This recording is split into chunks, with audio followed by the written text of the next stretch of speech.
Hello students, today we will start some basic concepts of macroeconomics, which is also very important part of first unit national income and related aggregates. From this particular part you can find 3 to 4 marks question in your board exams. It can be in the form of 3 to 4 marks difference or some definition, 1 mark definition or 1 mark MCQ.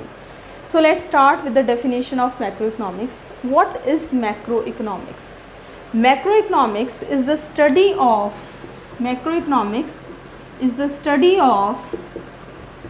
economic problem of an economy as a whole. So what is macroeconomics? In macroeconomics, macro stands for large. Okay, large मतलब अब इसमें हम whole economy को study कर रहे हैं. Macroeconomics is the study of economic problem. Definitely economics is the study of economic problem. In macroeconomics we study the economic problem of whole economy. अब हम let's recall our knowledge regarding microeconomics. What is microeconomics? Microeconomics is the study of economic problem of an individual unit. Microeconomics में हमने क्या study किया? हमने वहाँ study किया कि इंडिविजुअल कंज्यूमर की इकोनॉमिक प्रॉब्लम, इंडिविजुअल प्रोड्यूसर की इकोनॉमिक प्रॉब्लम. वहाँ पर हमने इंडिविजुअल मार्केट को स्टडी किया, इंडिविजुअल इंडस्ट्री को स्टडी किया, इंडिविजुअल फर्म को स्टडी किया. वहाँ हमने स्टडी किया कि डिफरेंट प्रोडक्ट्स की या फैक्टर्स ऑफ प्रोडक्शन का प्राइस कैसे डिटर्मिन होता है. वहाँ पर हमने स्टडी किया कि कंज्यूमर अपनी इनकम को कैसे डिफरेंट गुड्स एंड सर्विसेज में एलोकेट करे so that he can get maximum satisfaction. वहाँ हमने स्टडी किया कि एक प्रोड्यूसर अपनी रिसोर्सेज को कैसे एलोकेट करे in different goods and services so that he can get maximum profit. तो वहाँ पर हमारा फोकस किस पे था? हमारा फोकस था प्राइस डिटर्मिनेशन पे, हमारा फोकस था इंडिविजुअल यूनिट्स के ऊपर हमारा फोकस था. But in case of macroeconomics हमारा फोकस पूरी इकोनॉमी पे रहेगा. यहाँ पर हम पूरी इकोनॉमी को स्टडी करते हैं. तो so that's why we call it is also known as the macroeconomics is also known as the study of aggregates. It is the study of aggregates because यहाँ पर हम क्या ले रहे हैं, इसकी एग्जाम्पल्स क्या हैं? Aggregate demand. वहाँ पर हम क्या लेते थे माइक्रो में हम लेते थे मार्केट डिमांड में हम देखते थे एक गुड की मार्केट की डिमांड जो है वो क्या है. यहाँ पर जब हम एग्रीगेट डिमांड लेते हैं तो हम पूरी इकोनॉमी में जितनी भी गुड्स एंड सर्विसेज हैं उनकी टोटल डिमांड को हम यहाँ पर स्टडी करते हैं. ऐसे ही एग्रीगेट सप्लाई, टोटल एम्प्लॉयमेंट,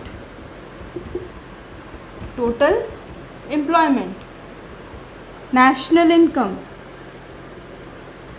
पूरे देश की जो है इनकम को हम इसमें जो है वो एस्टिमेट करेंगे, नेशनल इनकम. तो दीज आर द कह लीजिए कि ये इसके जो हैं टूल्स हैं इन मैक्रोइकोनॉमिक्स में हम ये देखते हैं कि इन्फ्लेशन क्यों है, general price level, that is also very important. General price level कि अगर इकोनॉमी में इन्फ्लेशन है तो क्यों है और गवर्नमेंट क्या कर सकती है इन्फ्लेशन को कंट्रोल करने के लिए. How government can check control this inflation और डिफ्लेशन. कौन सी पॉलिसी जो है उसको अडॉप्ट करनी चाहिए. गवर्नमेंट बजट कैसे बनाती है, बजट के ऑब्जेक्टिव क्या होते हैं. ये कुछ इसके जो हैं मुद्दे हैं जो हम मैक्रोइकोनॉमिक्स के अंदर जो हम स्टडी करते हैं. और जैसे कि मैंने आपको बताया कि माइक्रोइकोनॉमिक्स में हमारा मेन मुद्दा रहता था कि वहाँ पर हमारा मेन फोकस था प्राइस डिटर्मिनेशन जो थी वो माइक्रोइकोनॉमिक्स की मेन सेंट्रल प्रॉब्लम थी. इन मैक्रोइकोनॉमिक्स की सेंट्रल प्रॉब्लम है डिटर्मिनेशन ऑफ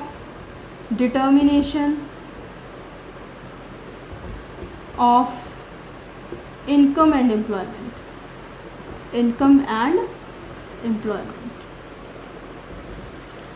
तो इसलिए मैक्रोइकोनॉमिक्स को हम इनकम एंड एम्प्लॉयमेंट थ्योरी भी बोलते हैं, जैसे हम माइक्रोइकोनॉमिक्स को प्राइस थ्योरी बोलते हैं. तो मैक्रोइकोनॉमिक्स को what is the other name of macroeconomics? Macroeconomics is also known as the income and employment theory because what is its focus?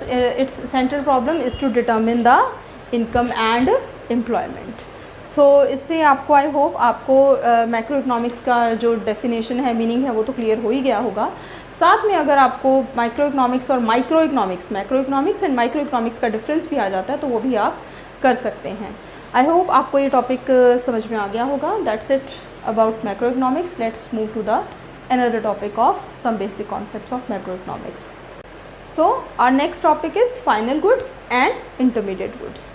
Now what are final goods? Final goods are those goods which have crossed the boundary line of production. No value is to be added, and they are ready to be used by their final users. तो कौन सी goods final goods हुई? Final goods वो goods हैं जो production process से बाहर हैं, जो पूरी तरह से बन के तैयार हैं, उसमें किसी भी तरह का कोई भी वैल्यू एडिशन बाकी नहीं है और वो अपने फाइनल यूज़र्स के द्वारा यूज़ होने के लिए रेडी है. Now who are their final users? Final users कौन हैं? Who can be its final users? It can be consumer or it can be producer. तो कई बार ये क्वेश्चन भी आ जाता है कि फाइनल यूज़र्स जो हैं वो कौन हो सकते हैं फाइनल गुड्स के. तो फाइनल गुड्स के जो यूज़र्स हैं वो कंज्यूमर भी हो सकता है और वो प्रोड्यूसर भी हो सकता है. तो इस तरह से जो फाइनल गुड्स हैं they are of two types. One is the final consumer goods, second is the final capital goods. Now what are the final consumer goods? Final consumer goods are those goods which are used for the consumption purpose by consumers. And what are the final capital goods? Final capital goods are those goods which are used for investment purpose by the producer. तो एक तरह से अगर हम final goods की बात करें तो फाइनल गुड्स या तो कंजम्पशन पर्पस के लिए यूज़ होती हैं या इन्वेस्टमेंट पर्पस के लिए यूज़ होती हैं. इसके यूज़र्स कंज्यूमर्स भी होते हैं, इसके यूज़र्स प्रोड्यूसर्स भी होते हैं. अगर ये कंजम्पशन पर्पस के लिए यूज़ की गई है then it will become the final consumer good. और अगर ये इन्वेस्टमेंट पर्पस के लिए प्रोड्यूसर के द्वारा यूज़ की गई है, जैसे प्लांट एंड मशीनरी है, अनसोल्ड स्टॉक है, अनसोल्ड इन्वेंट्री है. फॉर एग्जांपल अगर एक फार्मर है वो अपने फार्म में फार्मिंग के लिए ट्रैक्टर का इस्तेमाल करता है तो ट्रैक्टर उसके लिए क्या है? कैपिटल गुड है. तो final capital good are those goods which are used by the producers for the investment purpose. And final consumer goods तो बहुत सारी एग्जांपल्स हैं, आपको अपने आसपास ही नज़र आ जाएंगी. जो भी अपने आसपास आपको गुड्स नज़र आ रही हैं they all goods are final consumer goods. चाहे वो पेन है, पेंसिल है, इरेज़र है, आपको नोटबुक दिखाई दे रही है, कार है, एसी है, बेड है, टेबल है, चेयर है. They are so many examples in your house. तो जो भी goods household sector, consumer sector use करता है for the consumption purpose, those goods are the final consumer goods. Now what are intermediate goods? Intermediate goods are those goods, इसके opposite हो जाएंगी final goods जिन्होंने boundary line of production को cross कर लिया है. तो intermediate goods are those goods which are within the boundary line of production. Value is yet to be added in those goods and they are not ready to be used by their final users. In points को समझने से पहले ज़्यादा है आपको main important चीज़ समझनी है कि दो तरह की गुड्स हैं जो इंटरमीडिएट गुड्स में आती हैं. One is the raw material, second is the goods for resale. तो दो तरह की गुड्स आएंगी इसमें, goods which are used as raw material and those goods which are used for resale which are meant for resale. तो ये goods क्या हैं? They are within the boundary line of production. Boundary line of production क्या होता है? Boundary line of production हम कहेंगे कि जो भी गुड किसी इवन एक ट्रेडर की शॉप पे आप किसी रिटेलर से सामान खरीदते हैं, जो रिटेलर के पास भी आपको उसकी शॉप पे सामान दिखाई देता है, even that good is the intermediate good. वो गुड भी इंटरमीडिएट गुड है. वो गुड फाइनल गुड कब बनेगी? जब वो उसका फाइनल यूज़र, दैट मीन कि आप जो कंज्यूमर्स हैं, जब वो कंज्यूमर उससे परचेज़ कर लेंगे तब वो फाइनल गुड बनेगी. जब तक वो ट्रेडर की शॉप पे सामान रखा है वो गुड क्या है? That good is the intermediate good. Because जो ट्रेडर है उसने वो किस लिए है? ट्रेडर उसको रीसेल करने के लिए होलसेलर से ख़रीदता है. तो those goods are the intermediate goods. या इसके अलावा अगर कोई मान लीजिए कोई टेलर है जो कपड़ा ख़रीद के आगे उसको शर्ट्स बना के सेल करता है तो वो क्या है? That is also the intermediate good. एक और ख़ास बात है इंटरमीडिएट गुड्स की विच इज़ वेरी इंपॉर्टेंट, क्योंकि अब हमने यहाँ पर अनसोल्ड इन्वेंट्री लिखी है in the case of these final capital goods. Intermediate goods जो हैं they are used up in the year of purchase. For example अगर कोई फॉर एग्ज़ाम्पल हम यहाँ पर लेते हैं कि कोई ट्रेडर है, उसने 1 लाख का सामान जो है उसने ख़रीदा. फॉर एग्ज़ाम्पल 1 जनवरी 2020 पे उसने जो है वो 1 लाख का सामान जो है वो ख़रीदा. तो उस पूरे साल के एंड में हम फाइनेंशियल ईयर लेते हैं. फॉर एग्ज़ाम्पल 1 अप्रैल 2020 में जो है एक ट्रेडर ने 1 लाख का उसने सामान ख़रीदा और उसमें से उसने 80,000 का जो है सामान उसने सेल कर दिया। ओके, तो 20,000 का उसके पास बच गया सामान ऑन 31 मार्च 2021 में। तो ये जो 80,000 का उसने उसी साल में, उसी ईयर में, जिस ईयर में उसने परचेज़ किया था, यूज़ किया या सेल कर दिया, ये this is the intermediate good. और ये जो 20,000 का स्टॉक उसके पास बच गया, inventory, change in inventory stock हम इसको कहेंगे, this is the unsold inventory, this is the capital good. ये आपने ध्यान में रखना है। इंटरमीडिएट गुड की क्या खास बात है? इंटरमीडिएट गुड जिस ईयर में परचेज़ की गई है उसी ईयर में वो सेल हो जानी चाहिए, उसी ईयर में रीसेल के लिए है तो सेल हो जानी चाहिए, और अगर आप फर्दर प्रोडक्शन के लिए यूज़ कर रहे हैं तो उसी साल में वो रॉ मटेरियल यूज्ड अप हो जाना चाहिए। अगर आपके पास उसमें से कुछ स्टॉक बच जाता है तो that stock will be the unsold inventory and that stock will be known as the final capital good. So I hope आपको ये टॉपिक क्लियर हो गया होगा। इसको और हम कुछ एग्जांपल्स लेते हैं। देखो, जो कोई गुड फाइनल गुड होगी या इंटरमीडिएट गुड होगी, it will depend on the end user, it will depend on the end user कि कोई गुड जो है वो फाइनल गुड है या वो इंटरमीडिएट गुड है। It will totally depend on the end user.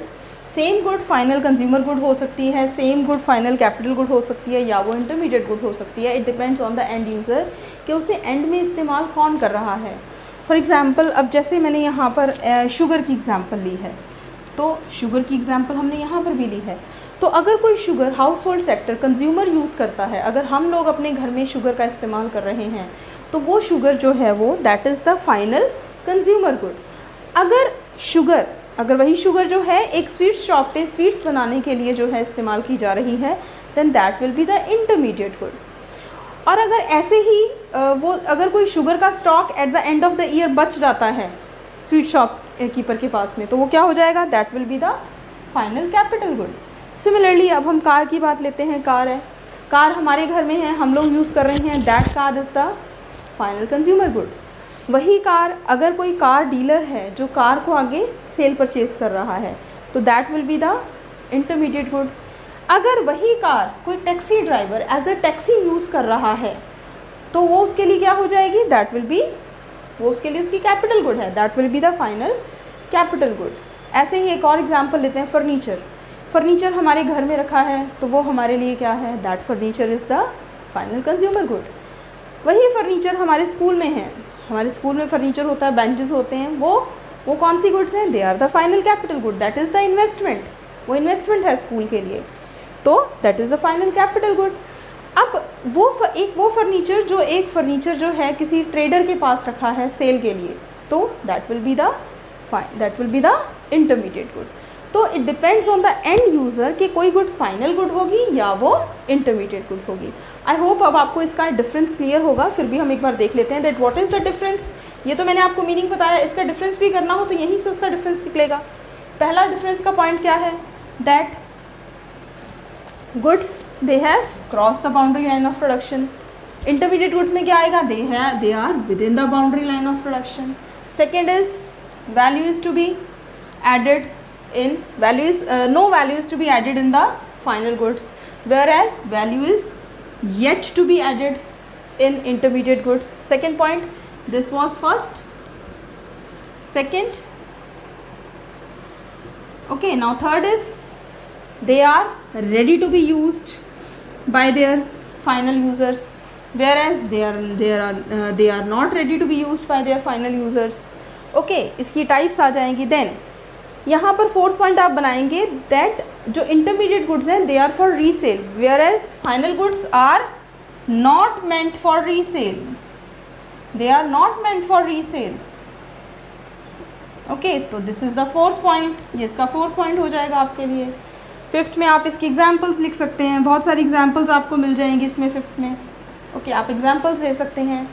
और सबसे ज़्यादा इम्पॉर्टेंट पॉइंट जो मैं आपको अब बताने वाली हूँ इन दोनों के डिफरेंस का, that is the domestic or national income। कि जब हम डोमेस्टिक इनकम या नेशनल इनकम को मेजर करेंगे तो इन दोनों में से कौन सी गुड लेनी है, कौन सी नहीं लेनी है।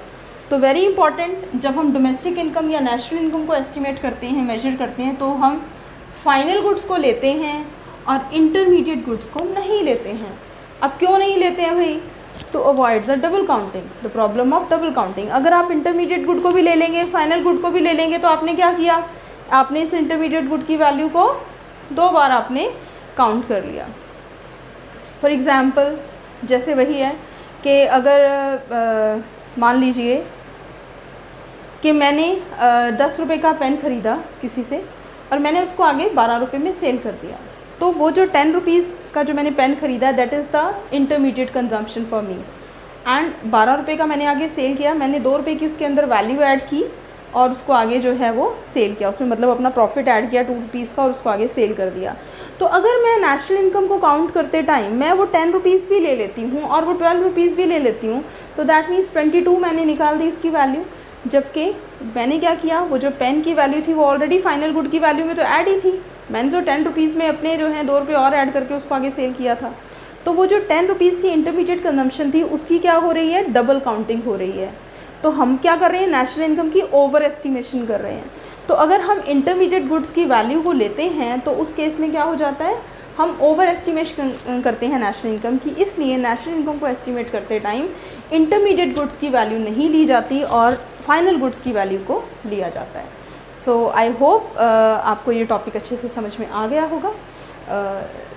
देन फिर मिलेंगे नेक्स्ट वीडियो में। Till then stay safe, stay healthy. Thank you.